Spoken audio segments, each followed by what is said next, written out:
So hello मेरे YouTube family, कैसे हैं आप लोग। आशा करते हैं आप लोग बहुत अच्छे होंगे और अपनी पढ़ाई बहुत अच्छे साथ ही कर रहे होंगे। आज हम फिर एक नई क्लास साथ आ चुके हैं, आपकी 20 साथी है, क्लास नंबर 9th है। अभी तक आप लोग 1 से 8 क्लास नहीं देखे तो हमारे चैनल पे सारी क्लास वाइज वीडियो उपलब्ध है, आप लोग जाकर देख लेना मेरे भाई, ठीक है। और जो हमारे साथी तैयारी कर रहे हैं एनटीपीसी ग्रुप डी की, उनके लिए बहुत ही बेस्ट वीडियो होगी मित्र, ठीक है। ये जितनी प्रश्न मैं बताऊंगा सारे प्रश्न प्रीवियस पेपर पर आधारित प्रश्न रहेंगे, सारे प्रश्न प्रैक्टिस सेट रहेंगे। आप लोग को देखना है किस प्रकार से प्रश्न पूछेंगे आप लोग एग्जाम में, ठीक है। और कुछ आप लोग के जो महत्वपूर्ण प्रश्न हैं उनको भी हमने ऐड किया साथ ही, ठीक है। तो ये क्लास से आप लोग की एग्जाम के लिए बहुत ही बेनिफिट होगी, तो ध्यान से इस क्लास को पूरा अटेंड करना मेरे भाई, ठीक है। जो साथी अभी तक चैनल से जुड़े नहीं हैं वो साथी चैनल से जुड़ जाइए। जो साथी अभी तक चैनल सब्सक्राइब नहीं किए वो कर लीजिए। बाकी बेल आइकन जो घंटा होता है उसको दबा दीजिए, कि वीडियो का जो नोटिफिकेशन होता है सबसे पहले आपके पास आएगा साथी, ठीक है। क्लास नंबर 9th है, ध्यान से पढ़ने का प्रयास करना। हर एक प्रश्न इंपॉर्टेंट है, हर एक प्रश्न को जड़ से बताएंगे आप लोग को साथी, ठीक है। क्योंकि एनटीपीसी ग्रुप डी की भर्ती आप लोग को पता है बहुत अच्छी मानी जाती है साथी, ठीक है। और इसका एग्जाम मई जून में होने वाला है साथी, ठीक है। तो चलते ही देखते हैं पहले प्रश्न को। पहले प्रश्न को बहुत ही ध्यान से पढ़ने का प्रयास करेंगे और कोई भी साथी मार तुक्का मारने का प्रयोग करते ही नहीं करेगा। और इतनी बातों को ध्यान रखना, जो साथी का आरपीएफ कांस्टेबल में सिलेक्शन नहीं हो पाया, उनका एग्ज़ाम अच्छे से नहीं गया है साथी, उनके लिए बहुत ही अच्छी वैकेंसी है आरपीएफ और जो आपकी एनटीपीसी ग्रुप डी के साथी, तो वो मस्ती में ना लें, इस क्लास को पूरा ध्यान से देखेंगे साथी, ठीक है। चलते हैं देखते हैं प्रश्न को। प्रश्न पहला क्या पूछा है, बहुत ध्यान से पढ़ने का प्रयास करते हैं। वास्को डी गामा में समुद्र के रास्ते से भारत में कदम रखने वाला प्रथम व्यक्ति था। प्रथम व्यक्ति था मित्र, तुक्का मारने का प्रयोग नहीं करेंगे आप लोग। अगर पता है आंसर तो आप लोग कमेंट में बताइए। 1498 है, 1489 है, 1488 है, 1499 साथी। तो इस प्रश्न का जो हमारा प्यारा आंसर होगा, मैं आप लोग को बता दूं, ऑप्शन मारेंगे पहले को। पहला आंसर क्या होगा, आप लोग का राइट आंसर होगा मेरे भाई, ठीक है। क्लियर। वास्को डी गामा में समुद्र के रास्ते से भारत में कदम रखने वाला प्रथम व्यक्ति था, वह 1498 में साथी। क्लियर। चलते अगला नेक्स्ट प्रश्न को, ठीक है। हर एक प्रश्न इंपॉर्टेंट है, हर एक प्रश्न प्रीवियस पेपर पर आधारित मेरे भाई, तो ध्यान से पढ़ने का प्रयास करना, क्योंकि सारे प्रश्न आप लोग के एग्जाम के लिए बहुत ही ज़्यादा महत्वपूर्ण होने वाले हैं। कोंकण, मराठावाड़ा और विदर्भ कौन सा आधुनिक भारतीय राज्य में स्थित है। महाराष्ट्र है, मध्य प्रदेश है, गुजरात है, कर्नाटक है। तो साथ ही इस प्रश्न का हमारा प्यारा आंसर क्या होने वाला मित्र, अगर आप लोग को पता है आप लोग कमेंट करके बताइए इस प्रश्न का राइट आंसर क्या होगा। आप लोग को बता दें साथ ही, इस दूसरे प्रश्न का राइट आंसर क्या होगा। महाराष्ट्र आप लोग को दिख रहा है, पहला आंसर हमारा राइट आंसर होगा। पहला आंसर आप लोग का is the very very most important right answer होगा, ठीक है। क्लियर। चलते अगले नेक्स्ट प्रश्न को, अगले प्रश्न को देखते हैं मित्र, ठीक है। अगला प्रश्न क्या है, आज का प्रश्न नंबर है थर्ड प्रश्न क्या पूछा हमारा। 14 अगस्त 1947 को पाकिस्तान के पहले स्वतंत्रता दिवस समारोह में निम्नलिखित पुरुषों में से किसने भाग लिया। लॉर्ड माउंटबेटन ने लिया, क्लेमेंट इटैली ने, महात्मा गांधी ने, और एक ऑप्शन है जवाहरलाल नेहरू ने। तो साथी इस प्रश्न का प्यारा आंसर क्या होगा, अगर आप लोग को पता है तो आप लोग कमेंट में जरूर बताएं साथी, ठीक है। मात्र 1 सेकंड का समय निकालकर आप लोग कमेंट कर सकते हैं मेरे भाई, ठीक है। क्योंकि एक कमेंट करते ना मुझे एक हौसला मिलती है कि मेरे भाई ने कमेंट किया है, ठीक है। एक अजीब सा हौसला मिलता है साथी, ठीक है। आप लोग समझ सकते हैं, ठीक है। और भी अच्छे अच्छे वीडियो लाने का प्रयास करूँगा साथी आप लोग के लिए साथी, ठीक है। बाकी ये प्रैक्टिस सेट है, एक PYQ है, आप लोग को ध्यान से पढ़ लेते हुए चलना साथी, ठीक है। क्लियर। पहला आंसर इसका राइट आंसर होगा।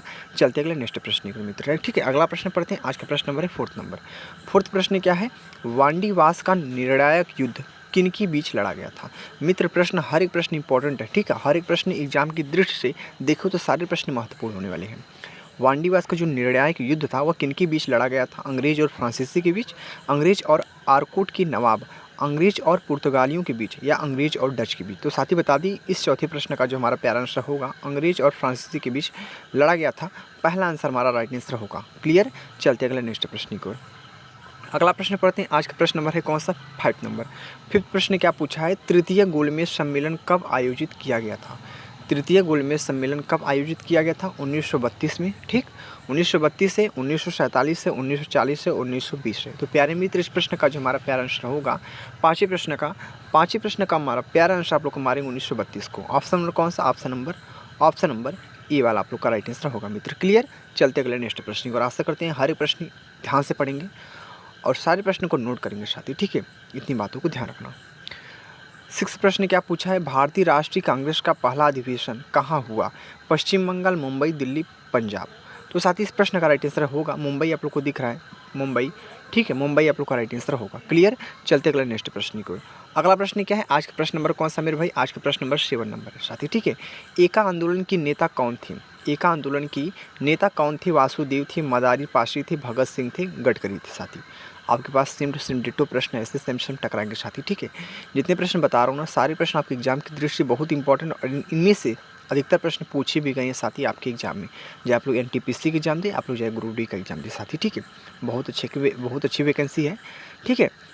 इसमें CBT 1 CBT 2 आप लोग का एग्जाम होता है, बाकी ग्रुप डी में CBT 1 ही होता है साथी, ठीक है। तो आप लोग को मेहनत से तैयारी करनी मेरे भाई, ठीक है। जिस प्रकार से आप लोग चूक चुके हैं आर्मी कांस्टेबल में, उसी प्रकार से आप लोग को इसमें नहीं चूकना। वही सिलेबस है, वही पैटर्न सब कुछ है मेरे भाई, ठीक है। इसमें भी मैथ रीजनिंग जीके जीएस था, इसमें भी वही सेम टू सेम, ठीक है। तो बस आप लोग को मेहनत पे फोकस करना है आप लोग को साथी, ठीक है। इस प्रश्न का राइट आंसर क्या होगा? सातवें प्रश्न का बी आंसर आप लोग को दिख रहा है, बी आंसर आप लोग को क्या होगा? राइट आंसर मेरे भाई, ठीक है। क्लियर? चलते अगले नेक्स्ट प्रश्न को। अगला प्रश्न पढ़ते हैं। आज का प्रश्न नंबर कौन सा होने वाला है? 8 नंबर। 8 प्रश्न क्या पूछा मेरे भाई? 1946 में बनी अंतरिम कैबिनेट की अध्यक्षता किसने की थी? 1946 में बनी अंतरिम कैबिनेट की अध्यक्षता किसने की थी? तो देखते हैं इसका ऑप्शन क्या हमारा हो रहा है। राजगोपालचारी है, जवाहरलाल नेहरू है, राजेंद्र प्रसाद है, भीमराव अम्बेडकर है। तो प्यारे साथी, इस प्रश्न का आंसर क्या होने वाला है? अगर आप लोग को पता है तो आप लोग कमेंट करके जरूर बताएंगे साथी, ठीक है। तो इस प्रश्न का मित्र जो हमारा प्यारा आंसर होगा आप लोग को बता दें, ऑप्शन कौन से मारेंगे? Jawaharlal Nehru, option number B वाला आप लोग का होगा राइट आंसर मित्र, ठीक है। क्लियर हो चुके हैं? चलते अगले नेक्स्ट प्रश्न के साथ, ठीक है। अगले प्रश्न को पढ़ते हैं। आज का प्रश्न 9th क्या पूछा मेरे भाई? 9th प्रश्न पूछा है, गडकरी विद्रोह निम्न में से किस स्थान पर हुआ? गडकरी विद्रोह निम्न में से किस स्थान पर हुआ? मेरे भाई आप लोग को पता है, आप लोग कमेंट करके बताइए। दुर्गापुर है, कोल्हापुर है, आसनसोल है और विधाननगर है। तो साथ ही बता दी इस प्रश्न का राइट आंसर क्या होगा? कोल्हापुर आप लोग का राइट आंसर होगा, ऑप्शन नंबर बी वाला। ऑप्शन नंबर बी वाला आप लोग का मेरे भाई आप लोग का होगा राइट आंसर। क्लियर? चलते अगले नेक्स्ट प्रश्न के साथ ही। अगले प्रश्न को पढ़ते हैं। आज का प्रश्न नंबर है 10वां नंबर। 10वां प्रश्न क्या पूछा साथी? 10वें प्रश्न को पढ़ते हैं। 3 जून 1947 योजना की उद्घोषणा किस गवर्नर जनरल ने की थी? 3 जून 1947 योजना की उद्घोषणा किस गवर्नर जनरल ने की है? Lord Irwin, Lord Mountbatten, Lord Wavell और लॉर्ड लिनलिथिगो। तो साथ ही इस प्रश्न का राइट आंसर मारेंगे लॉर्ड माउंटबेटन को, ऑप्शन नंबर कौन सा? बी वाला मेरे भाई, ठीक है। क्लियर हो चुके हैं साथी? आप लोग कमेंट करके बताइए मेरे भाई आप लोग को वीडियो कैसी लग रही है। थोड़ी सी अच्छी लग रही हुई, जो शादी पे तक चैनल से नए हैं, जुड़े नहीं है, वो चैनल से जुड़िए मेरे भाई, ठीक है। अगर आप लोग को ऐसे कंटेंट ऐसे वीडियो चाहिए तो प्रैक्टिस सेट PYQ चाहिए डेली, तो साथी NTPC ग्रुप डी का साथी मैं हूँ आप लोग को बताने के लिए साथी, ठीक है। डेली आप लोग का एक प्रैक्टिस सेट, आप लोग का एक PYQ आप लोग के पास जरूर जाएगा, जिससे आप लोग रिवीजन अपना प्रैक्टिस अपना अच्छे से कर सकते हैं आपके साथी, ठीक है। चलते अगले नेक्स्ट प्रश्न को। अगला प्रश्न पढ़ते हैं। आज का प्रश्न नंबर कौन से? 11 नंबर है। आज के 11 प्रश्न क्या पूछा है? स्वतंत्र भारत का पहला गवर्नर जनरल कौन था? स्वतंत्र भारत का पहला गवर्नर जनरल कौन था? लॉर्ड माउंटबेटन था, लॉर्ड वेवेल था, लॉर्ड मेयो था, लॉर्ड लिनलिथिगो था साथी। आप लोग को बता दी इस प्रश्न का राइट आंसर मारेंगे लॉर्ड माउंटबेटन को, ऑप्शन नंबर कौन सा? पहला वाला। ऑप्शन नंबर पहला आप लोग को क्या होगा? राइट आंसर मेरे भाई, ठीक है। क्लियर? चलते अगले नेक्स्ट प्रश्न को मित्र। अगला प्रश्न क्या है? आज का प्रश्न नंबर है 12th नंबर। 12th प्रश्न क्या पूछा मेरे भाई? सिपाही विद्रोह किस वर्ष हुआ? सिपाही विद्रोह किस वर्ष हुआ? 1857 में, 1757 में, 1859 में, 1858 में। तो साथ ही इस प्रश्न का जो हमारा प्यारा आंसर होगा मैं आप लोग को बता दूं, 12 प्रश्न का राइट आंसर मारेंगे 1857 को, ऑप्शन नंबर ए वाला। क्लियर हो चुके हैं साथी? चलते अगला नेक्स्ट प्रश्न को मित्र, ठीक है। अगला प्रश्न पढ़ते हैं। आज का प्रश्न नंबर है 13 नंबर साथी। इतनी बातों मेरी गौर से सुनना, हर एक प्रश्न इंपॉर्टेंट मेरे भाई, हर एक प्रश्न को ध्यानपूर्वक से पढ़ने का प्रयास करेंगे साथी, ठीक है। हल्के में लेने का प्रयास मत करना, क्योंकि सारे प्रश्न PYQ बेस्ट है, ठीक है। नहीं विश्वास हो रहा है तो आप लोग जाइए अपना PYQ उठाकर देख लीजिए साथी, हर एक प्रश्न पूछेगा मिलेगा आप लोग को साथी, ठीक है। प्रश्न नंबर 13 को पढ़ते हैं। हेनरी विवियान डेरोजियो का संबंध किस आंदोलन से है? हेनरी विवियान डेरोजियो का संबंध किस आंदोलन से है? युवा बंगाल आंदोलन है, प्रार्थना समाज है, रामकृष्ण आंदोलन है, थियोसोफिकल आंदोलन है। तो साथ ही इस प्रश्न का आंसर क्या होने वाला है? 13 प्रश्न का आप लोग को प्यारा आंसर मारेंगे, किसको मारेंगे? युवा बंगाल आंदोलन, ऑप्शन नंबर कौन सा? ए वाला, ऑप्शन नंबर ए वाला, राइट, ठीक है। क्लियर? चलते अगला नेक्स्ट प्रश्न को मेरे भाई। अगला प्रश्न क्या है? आज का प्रश्न नंबर कौन सा? 14 नंबर। प्रश्न 14 क्या पूछा है? ऑल इंडिया मुस्लिम लीग का गठन किस वर्ष हुआ था? ऑल इंडिया मुस्लिम लीग का जो गठन है वो किस वर्ष हुआ? 1906 में, 1907 में, 1905 में, 1904 में। तो प्यारे मित्र इस प्रश्न का राइट आंसर क्या होगा? 1906 वाला आप लोग का होगा राइट आंसर। क्या होगा? 1906 वाला, 1906 वाला आप लोग का क्या होगा? राइट आंसर मेरे भाई, ठीक है। चलते अगला नेक्स्ट प्रश्न को मित्र। अगला प्रश्न क्या होने वाला? आज का प्रश्न नंबर है 15 number. Vasco D gamma Bharat कब आया? वास्को डी गामा भारत कब आया? 1498, 1489, 1488, 1487। इस प्रश्न का मेरे भाई राइट आंसर क्या हो सकता है? आप लोग बताने का प्रयास करेंगे। पहले आप लोग कमेंट कीजिए, फिर इसका मैं उत्तर बताता हूँ मेरे भाई, ठीक है। हर एक प्रश्न इंपॉर्टेंट है, हर एक प्रश्न को ध्यान से देखेंगे तभी आप लोग को अच्छे लेवल पे समझ आएगा प्रिय साथी, ठीक है। इस 15 प्रश्न का राइट आंसर हमारी हूँ 1498, 1498, ठीक है, 1498 साथी। वास्को डी गामा भारत कब आया था? 1498 में साथी। क्लियर। चलते अगले नेक्स्ट प्रश्न के मेरे भाई, ठीक है। अगला प्रश्न पढ़ते हैं। आज का प्रश्न नंबर कौन सा है? 16 नंबर प्रश्न ने पूछा है, रायबरेली की सैयद अहमद निम्नलिखित में से किस आंदोलन से जुड़ी थी? रायबरेली की सैयद अहमद निम्नलिखित में से किस आंदोलन से जुड़े थे? कूका आंदोलन है, वहाबी आंदोलन है, एका आंदोलन है, और एक ऑप्शन हमारा है मोपला विद्रोह है। तो साथ ही इस प्रश्न का पैरा आंसर क्या होने वाला मेरे भाई? 16वें प्रश्न का राइट आंसर जो होगा आप लोग को मैं बता देता हूँ। ऑप्शन मारेंगे वहाबी आंदोलन, ऑप्शन नंबर बी वाला आप लोग का होगा मेरे भाई राइट आंसर होगा। क्लियर हो चुके हैं। चलते अगले नेक्स्ट प्रश्न के साथ ही अगला प्रश्न पढ़ते हैं। आज का प्रश्न नंबर है 17 नंबर मेरे भाई, ठीक है। 17 प्रश्न क्या पूछा साथी? ध्यान से पढ़ेंगे। श्रीरंगपट्टनम की प्रसिद्ध संधि निम्नलिखित में से किस युद्ध के परिणाम स्वरूप हुई? श्रीरंगपट्टनम की प्रसिद्ध संधि निम्नलिखित में से किस युद्ध के परिणाम स्वरूप हुई? चौथा आंग्ल मैसूर युद्ध, तीसरा आंग्ल मैसूर युद्ध, पहला आंग्ल मैसूर युद्ध, दूसरा आंग्ल मैसूर युद्ध। तो साथ ही इस प्रश्न का राइट आंसर क्या होने वाला मित्र? ठीक है, अगर आप लोग को पता है आप लोग कमेंट करके बताइए इस प्रश्न का आंसर क्या होने वाला। आप लोग को बता दें मेरे भाई, इस 17 प्रश्न का राइट आंसर मारेंगे तीसरा आंग्ल मैसूर युद्ध, ऑप्शन नंबर कौन सा? बी वाला मेरे भाई, ठीक है। श्रीरंगपट्टनम की प्रसिद्ध संधि निम्नलिखित में से किस युद्ध के परिणाम स्वरूप हुई? तो तीसरा आप लोग का राइट आंसर हो जाएगा, ठीक है। तीसरा आंग्ल मैसूर युद्ध, ऑप्शन नंबर बी वाला। क्लियर हो चुके हैं। चलते अगला नेक्स्ट प्रश्न मेरे भाई, ठीक है। आप लोग कमेंट करके बताते रहिए आप लोग को वीडियो कैसी लग रही है मेरे भाई, ठीक है। मेरा हौसला बढ़ेगा तो मैं और भी अच्छे अच्छे कंटेंट लाने का प्रयास करूंगा साथी, ठीक है मित्र। इतनी बातों को ध्यान रखना। बाकी आप लोग को जिस प्रकार से चल रहा है आप लोग का एनटीपीसी ग्रुप डी के साथी, मैं उसी प्रकार से आप लोग को वीडियो लेकर आऊँगा साथी, और डेली लेकर आऊँगा। ये नहीं एक दिन लेकर आया एक दिन नहीं लेकर आया साथी, ठीक है। डेली आप लोग को मैं रिवाइज करा दूँगा साथी, आप लोग को बहुत अच्छे साथी, ठीक है। उसकी चिंता ना ले आप लोग, ठीक है। बस आप लोग मेहनत से तैयारी करते रहिए मेरे भाई, ठीक है, क्योंकि आपकी बार सिलेक्शन लेना है तो लेना है। सहायक संधि का सिद्धांत निम्नलिखित में से किस गवर्नर जनरल से संबंधित है? सहायक संधि का सिद्धांत निम्नलिखित में से किस गवर्नर जनरल से संबंधित है? लॉर्ड हेस्टिंग्स है, लॉर्ड वेलजेली है, लॉर्ड कार्निवल है, और लॉर्ड डलहौजी। तो साथ ही इस प्रश्न का प्यारा आंसर होगा 18 प्रश्न का लॉर्ड वेलजेली, ऑप्शन नंबर कौन सा? बी वाला। ऑप्शन नंबर बी वाला आप लोग का होगा राइट आंसर मेरे भाई, ठीक है।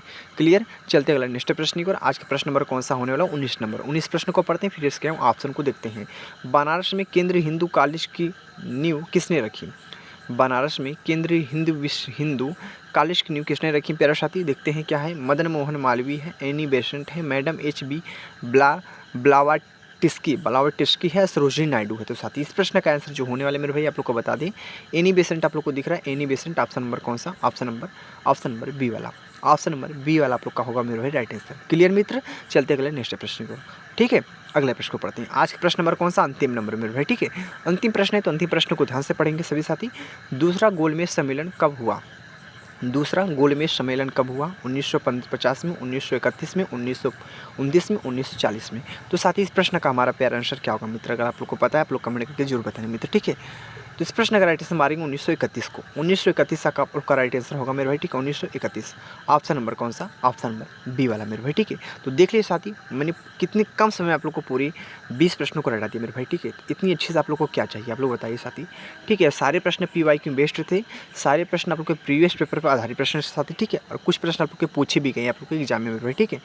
तो ये वीडियो आप लोग को कैसी लगी आप लोग कमेंट करके बताना साथी। आप लोग को पता है मैं एक वीडियो में मात्र 20 प्रश्नों को लेकर आता हूँ साथी, क्योंकि ज़्यादा प्रश्न नहीं लेकर आता हूँ। कम पढ़ो लेकिन ठोस पढ़ो मेरे भाई, जो आपके एग्जाम के लिए बेहतर हो, इंपॉर्टेंट हो, उन्हीं प्रश्नों को ज़्यादातर पढ़ें, सलेक्शन लेना है, ठीक है। फालतू नहीं बातचीत करनी साथी, ठीक है। तो आप लोग कमेंट करके बताइए ये वीडियो आप लोग कैसी लगी। जो साथी हमारे NTPC ग्रुप डी की तैयारी कर रहे हैं मेरे भाई, जो साथी हमारे NTPC और क्या है, और क्या हमारा ग्रुप डी की तैयारी कर रहे हैं, उनके लिए बहुत ही स्पेशल वीडियो है मेरे भाई, ठीक है। और ध्यान से देखेंगे। यह क्लास हमारा जो क्लास नंबर है मेरे भाई, आपका क्लास है, अब क्लास का 9th है, ठीक है।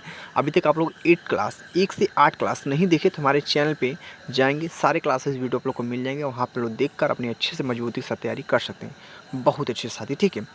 बाकी आप लोग डेली आपको चलेगा क्लास मेरे भाई, ठीक है। डेली आप लोग को एक प्रैक्टिस सेट आप लोग को कराएंगे साथी। आप लोग को जितना PYQ प्रश्न पूछेंगे उनको बताएंगे साथी, कहाँ से प्रश्न पूछे जाते हैं। और आप लोग को पता है साथी, मैथ रीजनिंग जो है इसका सिलेबस आप लोग को पता है। मैथ और रीजनिंग लगभग सभी साथियों को मुझे लगता है 100% समझ लीजिए 80 से 85%, 80 से 85% लगभग सभी का तैयार रहता है मैथ रीजनिंग साथी, ठीक है। बस फर्स्ट किस में जाते हैं? GK GS में। जीएस में साथी, जीएस में सभी साथी फँस जाते हैं, उनका निकल नहीं पाता है, उनका नंबर कम आ जाता है मेरे भाई, ठीक है? तो इसीलिए बोल रहा हूँ, और जीएस को फोकस कीजिए, जीएस आपका भाई पढ़ाएगा, जितने पीवाई के प्रैक्टिस सेट में भाई, ठीक है? मैं सब कुछ आप लोग को रटा दूँगा, ठीक है? इतनी बातों का ध्यान रखना, दिल से भरोसा रखिए। जो साथी अभी तक जुड़े नहीं हैं, चैनल सब्सक्राइब कर लीजिए, बेल आइकन को प्रेस कर दें, वीडियो का नोटिफिकेशन आएगा और सबसे पहले आपके पास आएगा साथी, ठीक है? तो मिलते हैं अगले नेक्स्ट वीडियो में मित्र, वीडियो को पेरेंट करते हैं। तो जय हिंद, जय भारत, वंदे मातरम।